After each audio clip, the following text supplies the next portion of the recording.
Bismillahirrahmanirrahim. Assalamualaikum warahmatullahi wabarakatuh. Alhamdulillahirabbil alamin. Wassalatu wassalamu ala sayyidina Muhammadin wa ala alihi washabihi ajmain amma ba'du.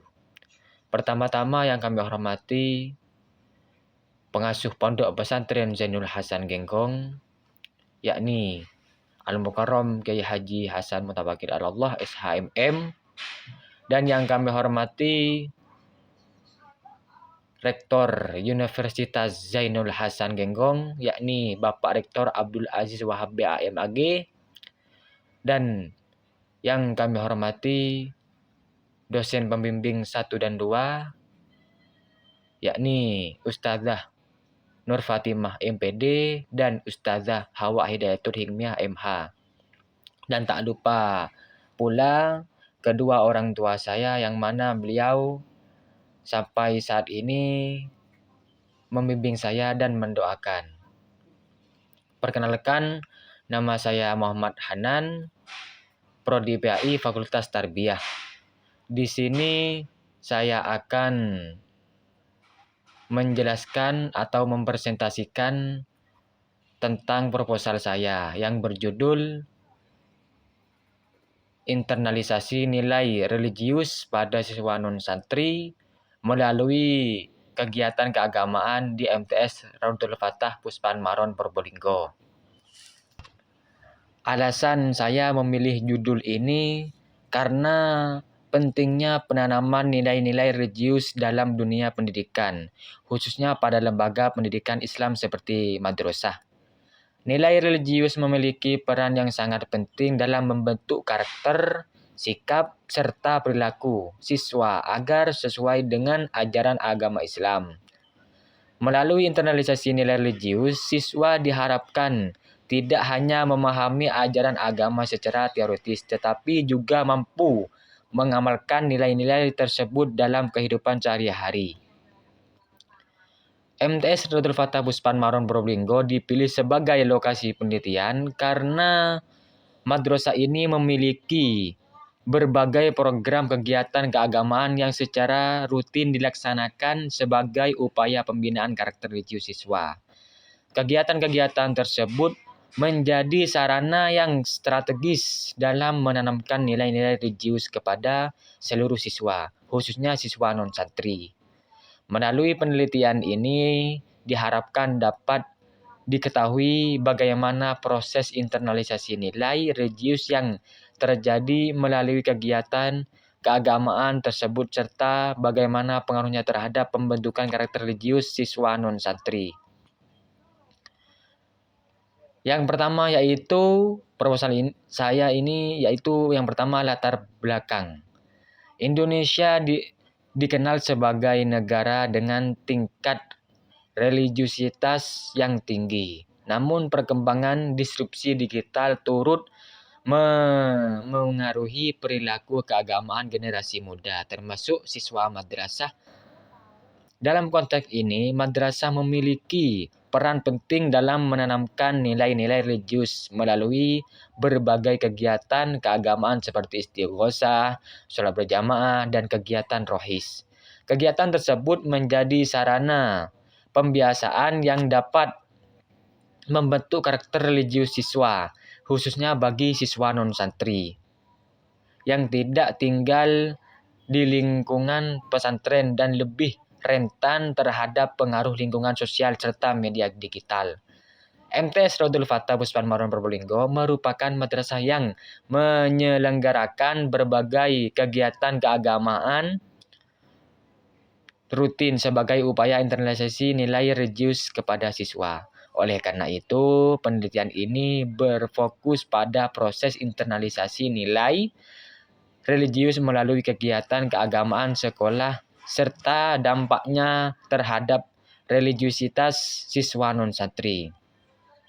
Selanjutnya, rumusan masalah yaitu ada 3. 1. Bagaimana proses internalisasi nilai religius pada siswa non-santri di MTS Raudul Fatah Puspan Maron Probolinggo. Yang kedua, bagaimana peran kegiatan keagamaan sekolah dalam proses internalisasi nilai religius tersebut. Yang ketiga, bagaimana dampak internalisasi nilai religius terhadap perilaku religius siswa non-santri. Selanjutnya, tujuan penelitian. 1. Untuk mendeskripsikan proses internalisasi nilai religius siswa non-santri di MTS Darul Fatah Puspan Waron Probolinggo. 2. Untuk mendeskripsikan peran kegiatan keagamaan di sekolah dalam internalisasi nilai religius siswa non-santri di MTS Darul Fatah Puspan Waron Probolinggo. Yang ketiga, untuk mendeskripsikan dampak proses internalisasi terhadap religiusitas siswa non-santri di MTS Darul Fatah Puspan Maron Probolinggo. Selanjutnya bab 2. Dalam bab 2 ini terdapat 3 bagian. Yang pertama yaitu konsep internalisasi nilai. Internalisasi nilai merupakan proses pengintegrasian. Selanjutnya bab 2. Dalam bab 2 ini terdapat 3 bagian. Yang pertama yaitu konsep internalisasi nilai. Internalisasi nilai merupakan proses pengintegrasian nilai ke dalam kepribadian individu, sehingga tidak hanya dipahami secara kognitif, tetapi juga dihayati dan diwujudkan dalam perilaku sehari-hari. Dalam pendidikan Islam, proses ini bertujuan membentuk karakter religius melalui 3 tahap menurut Muhaimin. Yang pertama yaitu transformasi nilai dan transaksi nilai dan transinternalisasi nilai. Terus yang kedua yaitu nilai religius. Religiusitas dipahami sebagai kondisi internal yang mencerminkan kedalaman iman, penghayatan spiritual, serta pengalaman ajaran agama dalam kehidupan sehari-hari. Religiusitas tidak hanya terlihat dari praktek ibadah ritual, tetapi juga dari sikap moral, tanggung jawab sosial, dan perilaku etis yang mencerminkan nilai-nilai agama. Terus yang ketiga yaitu nilai-nilai religius Al-Ghazali. Menurut Imam Al-Ghazali, religiusitas berkaitan dengan konsep takziyatun nafs dalam kurung penyucian jiwa yang melibatkan integrasi iman, ibadah, dan akhlak. Nilai religius yang ditekankan meliputi keimanan, ketaatan ibadah, keikhlasan, kedisiplinan, dan tanggung jawab moral, akhlak mulia, serta kepedulian sosial dan konsisten perilaku. Nilai-nilai tersebut dapat ditanamkan melalui pembiasaan kegiatan keagamaan di madrasah seperti istighosah, sholat berjamaah, dan kegiatan rohis. Selanjutnya, gambaran kerangka konseptual yang ada di proposal saya. Selanjutnya, bab 3. Dalam bab 3 ini ada 6 bagian. Yang pertama yaitu pendekatan dan jenis penelitian. Penelitian ini menggunakan pendekatan kualitatif dengan jenis penelitian deskriptif. Pendekatan kualitatif dipilih karena penelitian ini bertujuan untuk memahami secara mendalam fenomena internalisasi nilai religius pada siswa non-santri melalui kegiatan keagamaan di MTS Darul Fatah Puspan, Maron Probolinggo. Melalui pendekatan ini, peneliti dapat menggali secara komprehensif proses pelaksanaan kegiatan keagamaan seperti sholat duha, istighosah, dan kegiatan religius lainnya, serta dampaknya terhadap pembentukan karakter religius siswa yang meliputi aspek akidah, ibadah, dan akhlak. Jenis penelitian deskriptif digunakan untuk menggambarkan secara sistematis dan faktual mengenai proses pelaksanaan kegiatan keagamaan, tingkat partisipasi siswa, serta nilai-nilai yang berkembang dalam diri siswa non-santri di lingkungan madrasah. Yang kedua yaitu kehadiran peneliti. Dalam penelitian kualitatif ini, peneliti berperan sebagai instrumen utama dalam proses pengumpulan data. Peneliti hadir secara langsung di lokasi penelitian untuk memperoleh data yang bersifat natural dan autentik. Peneliti melakukan observasi partisipatif secara moderat, yaitu terlibat dalam beberapa kegiatan keagamaan seperti istighosa atau kegiatan sekolah lainnya, tanpa mengganggu jalannya kegiatan. Selain itu, peneliti juga melakukan wawancara dengan kepala madrasah, guru, dan siswa, serta mengumpulkan berbagai dokumen yang berkaitan dengan kegiatan keagamaan di madrasah. Yang ketiga itu data dan sumber data penelitian.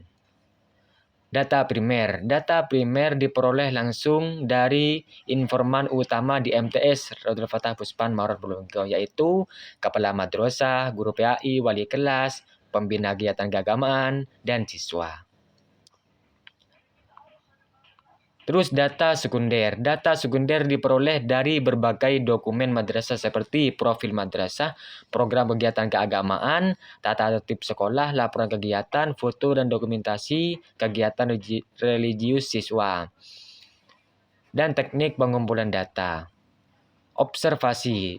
Observasi dilakukan untuk mengamati secara langsung pelaksanaan kegiatan keagamaan di madrasah serta partisipasi siswa dalam kegiatan tersebut. Terus wawancara. Wawancara dilakukan secara semi terstruktur dengan kepala madrasah, guru, dan siswa untuk memperoleh informasi mengenai pelaksanaan kegiatan keagamaan serta dampaknya terhadap karakter religius siswa. Dan dokumentasi. Dokumentasi dilakukan dengan mengumpulkan berbagai arsip dan dokumen yang berkaitan dengan kegiatan keagamaan di madrasah sebagai data pendukung penelitian. Dan teknik analis data. Analis data dalam penelitian ini menggunakan model analisis interaktif Mills dan Huberman yang meliputi 3 tahap, yaitu reduksi data, penyajian data, penarikan kesimpulan, dan verifikasi. Reduksi data yaitu proses pemulihan dan penyederhanaan data yang diperoleh dari observasi, wawancara, dan dokumentasi sesuai dengan fokus penelitian. Penyajian data yaitu data yang telah direduksi kemudian disajikan dalam bentuk uraian deskriptif, tabel, atau bagan untuk memudahkan pemahaman terhadap temuan penelitian. Penarikan kesimpulan dan verifikasi yaitu tahap akhir dilakukan dengan menarik kesimpulan dari data yang telah dianalisis serta melakukan verifikasi untuk memastikan kebenaran dan keabsahan temuan penelitian. Dan pengecekan keabsahan temuan. Pengecekan keabsahan temuan ini ada 2. Yang pertama yaitu triangulasi sumber, yaitu dilakukan dengan membandingkan data yang diperoleh dari berbagai informan seperti kepala madrasah, guru, dan siswa. Yang kedua yaitu triangulasi teknik, yaitu dilakukan dengan membandingkan hasil dari berbagai teknik pengumpulan data, yaitu observasi, wawancara, dan dokumentasi, sehingga data yang diperoleh lebih valid dan dapat dipercaya. Cukup sekian dari saya, kurang lebihnya mohon maaf yang sebesar-besarnya. Assalamualaikum warahmatullahi wabarakatuh.